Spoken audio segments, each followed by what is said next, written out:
I'm Peter Bruck. I'm the CEO and Chief Researcher of Research Studios Austria, which is an organization looking at how to bring innovations from universities into markets. But I address you this morning in a completely different role. I'm also volunteering as the president of the International Center for New Media.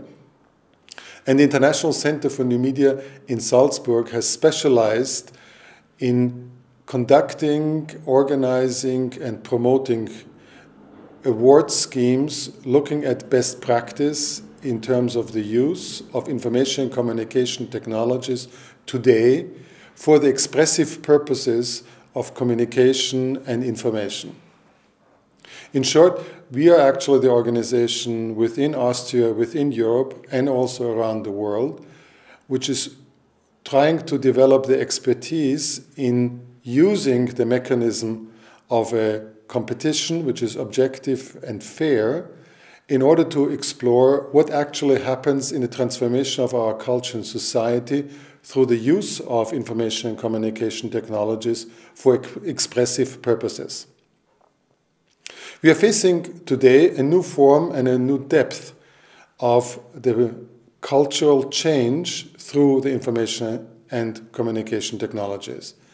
And we are dealing with new forms of social interaction and new forms of everyday culture. The argument is this: the development of the new media based on information and communication technologies is not just an add-on, serial, incremental change of our culture and of our society.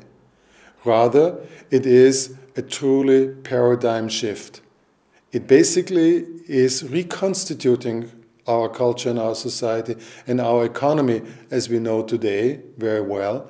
It is reconstituting culture and society in a new fashion. We have faced in human history previously a number of steps like this. One of it is the development and invention of writing.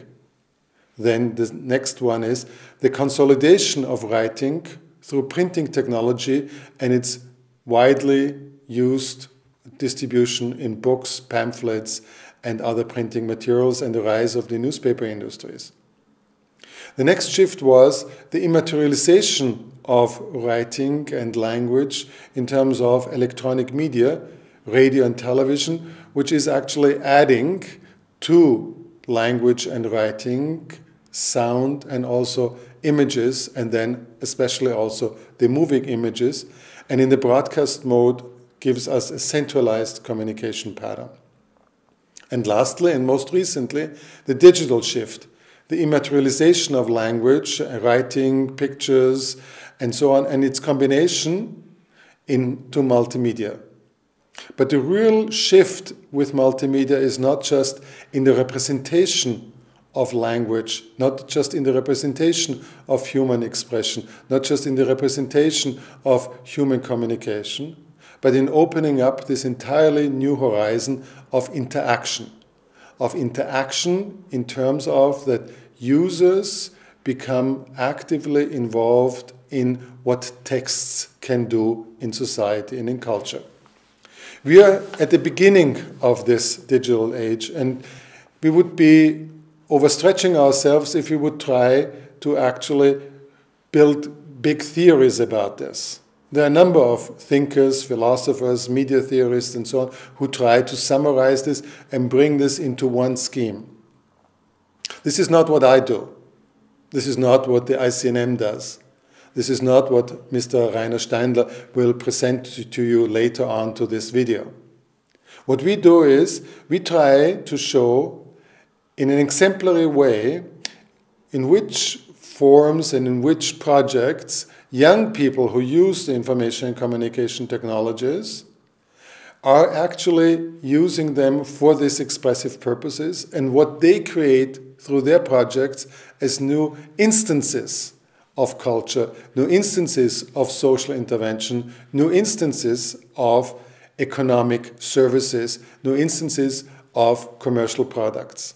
And this is what I invite you to follow with me and with Rainer Steindler now in the videos which he will show. Let me give you a short introduction to those 4 projects, which Rainer Steindler will show you very soon. Images of the Street is an interactive teaching kit for children aged 10 to 12, and it teaches them about graphic design in everyday culture.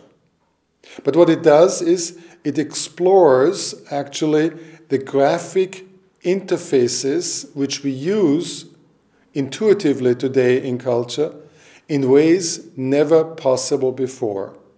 And the video will show you that.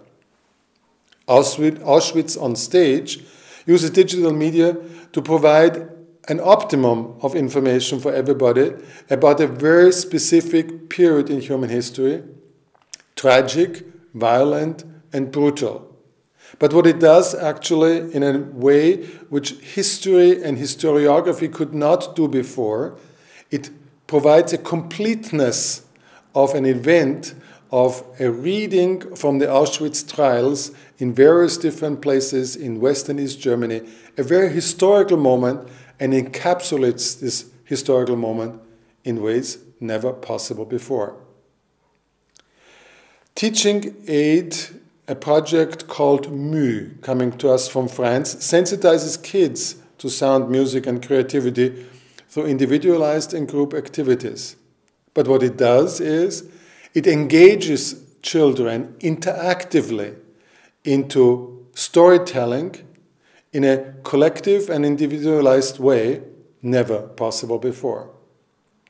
And lastly, to add to the topic of this symposium and conference, a comment on the division of private and public spaces, on private communication and as it relates to public communication. The project RoboVox motivates individuals to involve themselves and speak about public matters by sending SMSs to a statue, a sculpture erected on public places. It does actually thematize the division in modern society of the private messages and the public hearing they get in ways never possible and seen before.